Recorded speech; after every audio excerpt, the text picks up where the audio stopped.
Welcome to another edition of Anglican Unscripted. This is episode 227, the I hope they don't talk about politics edition. I'm Kevin Carlson. And I'm George Conger. Today is May 6th, 2016.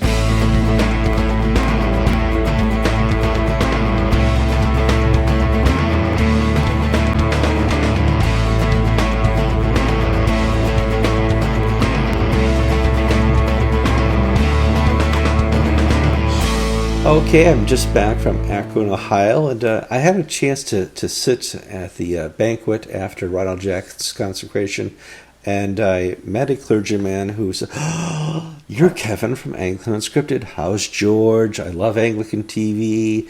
And this clergy person is sitting with other people from his delegation who are from his church, who are looking at me kind of strangely, and looked back at this rector and said, "Who is this guy?" This is Kevin Carlson. He runs Anglican Unscripted and TV and Anglican. He's where we get all our news from. And they're like, well, you never told us about this. And so it's one of those embarrassing situations that some clergy run into sometimes because they don't share the knowledge they have of the show and the websites and stuff like that. So we do recommend that you please share with your friends a link to our show, tell them about us, post on Facebook, share our episodes and stuff like that. We do want to grow our audience, and we don't want to find you in an uncomfortable position explaining to your congregation who Kevin and George really are when it's your favorite show. Seriously. Kevin, I think we should really call this show not the politics show, but the anxiety show. Yes. See, right now, tomorrow I put my daughter on a plane to the Dominican Republic. Claudia is going to be teaching school there for the next few months, and I essentially am about to pass out of anxiety. You are a basket case. People don't know this, but I'm going to tell them right now. This is our third taping today because George has been doing Freudian slips up the wazoo for the last 45 minutes because he's a little terrified of sending his daughter to a foreign country. Yes, I mean, Claudia, I can just imagine becoming a gorilla in the mountains trying to bring down the El Presidente. Yes. And I said, college semester starts again late August. The revolution has to be finished by then. Yes, no pictures with bandanas, And so my little anxiety about the safety of my daughter, if I look at the Facebook and the internet and the email messages I get, it would seem that the Russians have just entered Washington, or the Huns have just sacked Rome, or Hillary Clinton or Donald Trump are going to be the next president. There's a degree of anxiety here that is as bad as mine over sending my daughter to the Dominican Republic. Well, anybody who's read Philippians knows that it says, be anxious in nothing. And I, too, occasionally go on Facebook. And I've been watching this feed since John Kasich and who's the other guy dropped out of the presidential race, where now it's basically down to Trump and Hillary. And such that, oh my gosh, if this is our only two choices, the nation is doomed. And I'm like, boy, you guys got the wrong perspective. And your anxiety is misplaced. Yeah, it may not be our perfect choice or the best choice, but when we try to introduce democracies to the Middle East and to our friends in Africa, we've made them vote for far worse candidates than what we have on our plate. Politics is always a tricky thing when you combine it with parochial religion and churches. In my congregation, I have people who are ardent Bernie Sanders, ardent Hillary Clinton, ardent Trump, all the whole gamut of the Republican people. And so I avoid any partisan politics. I preach the message of Jesus Christ. I preach the gospel. I don't preach, you must vote for X, Y, Z. And part of that is because that, render unto things that are Caesar, the things that are Caesar, and render unto things that are God's, the things of God's. And we must always, I think, be faithful first to God and allow our partisan politics not to define us within the church. Yeah. I mean, people seem to forget that God will be unshaken no matter who is elected president here, and that our duty is to pray for them. Whether it be Hillary Clinton, whether it be Donald Trump. There is something that we're missing in this grand polity. Yeah, okay, America had a great founding and great. Our forefathers were Christians, and they created great documents called the Constitution, the Declaration of Independence, and you go on from there. Yeah, that's not there anymore. And I got a big secret for you. Jesus never voted. I know. It's Jesus was not a registered Republican, nor was he a Democrat. no, and it's one of those secrets. It's terribly dysfunctional to see what's going on amongst my Christian friends on Facebook about politics, and I think it's a growing fervor. First, we have a horrible press here in America. George and I are part of it. We know how horrible it can be, and a lot of it is social networking.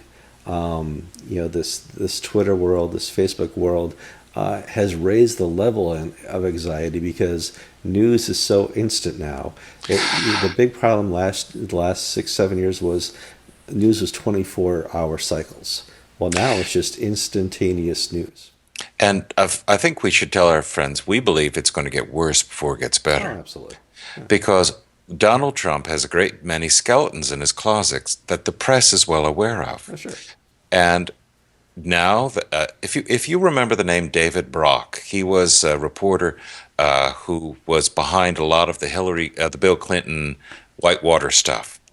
Then he switched sides and became an ardent Clinton fan and anti-conservative journalist.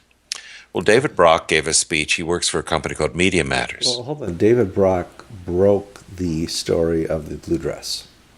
Troopergate and all that good Yeah. stuff. Well, David Brock switched sides. He's now a gay activist, now involved in all this sort of stuff.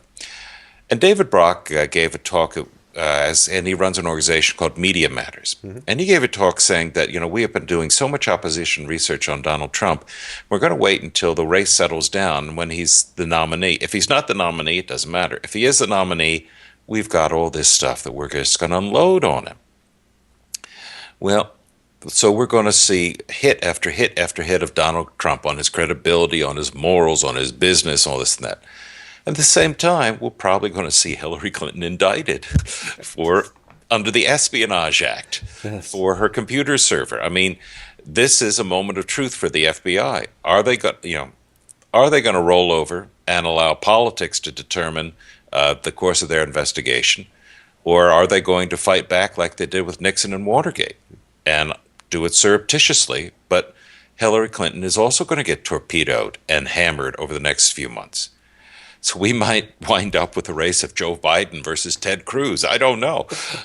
But Well, the tenor, it's only going to get worse, folks. This Yeah. is not bad yet. No, it's not bad yet. And, I like to look at it as the bigger picture. My bigger picture is Christianity has always grown under persecution. When Christianity was given freedom and democracy and all those things, it became a dull religion that nobody fought for, which is what you're finding here in the 21st century in America. In China, where it's under communist control and persecution, the church is doing quite fine and growing. Here, where we have a constitution that theoretically protects religion, people don't find it worth fighting for. We'll let the Constitution do it for us. And this is what you get. And if you look at the bigger picture, Jesus, as I said before, never voted. He also never complained about the persecution that was done by Rome to the Jews. It was just part of the society you were in.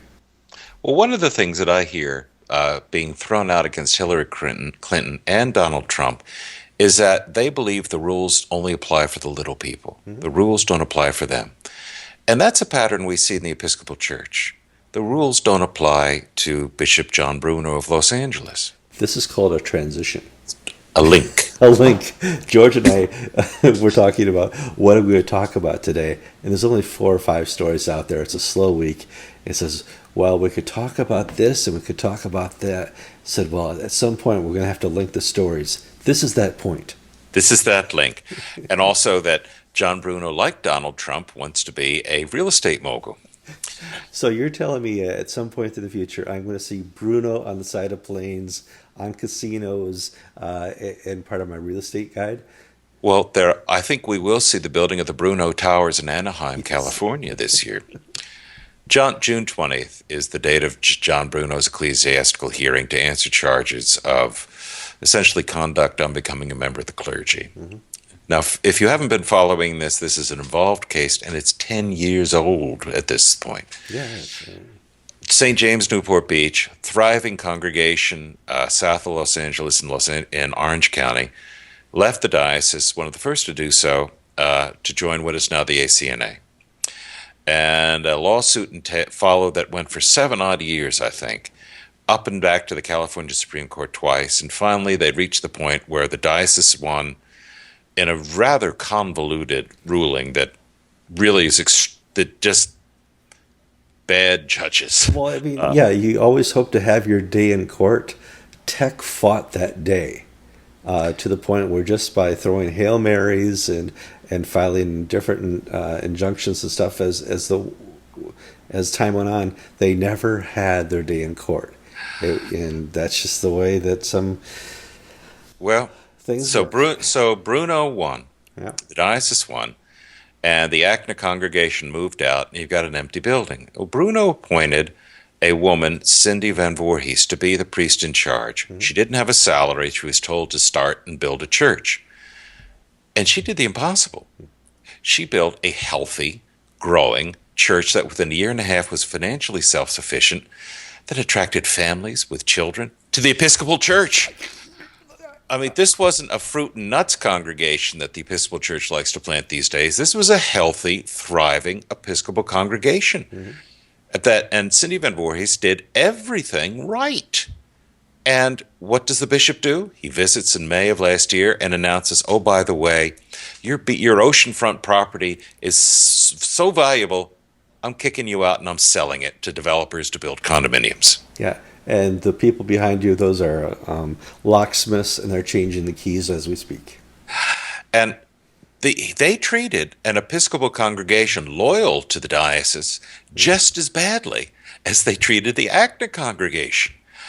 Now, lawsuits, both secular and church, followed because Bruno had promised the people he wouldn't do this. He had promised that if you invest your money, invest your time, when the land was given to the diocese by the donors in the 40s, it was in perpetuity to be a church, not to allow John Bruno to build a real estate empire for condominiums, and the money wouldn't even go to the diocese. It would go to the corporation sole, the private entity controlled by the bishop.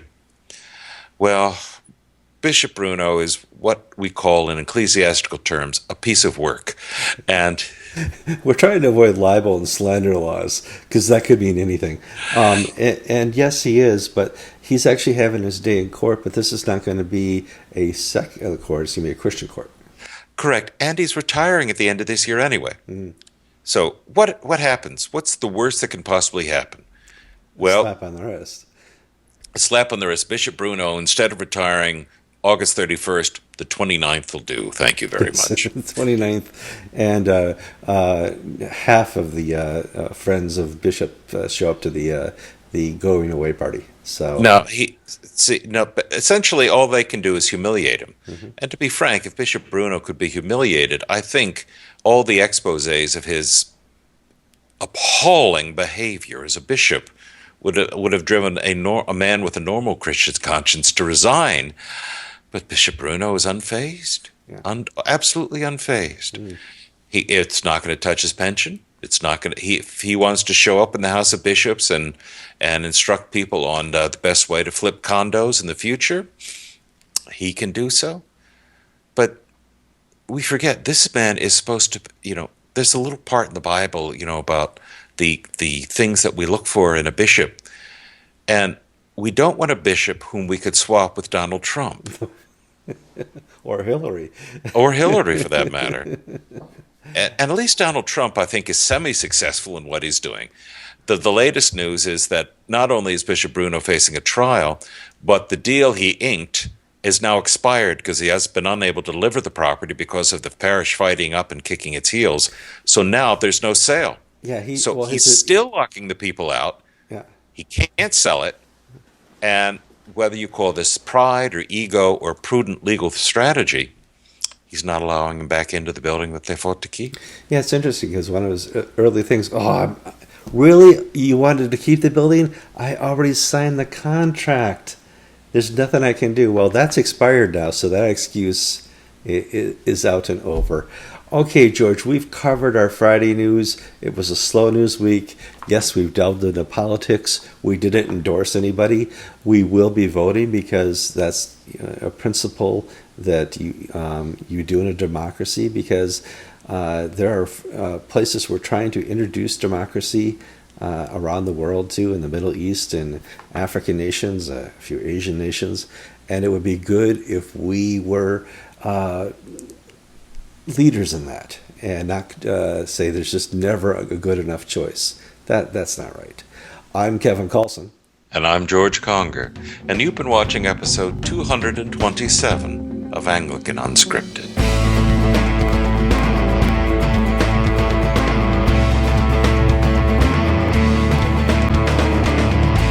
Yeah, You know, my shredder is my favorite toy. I mean, I love that.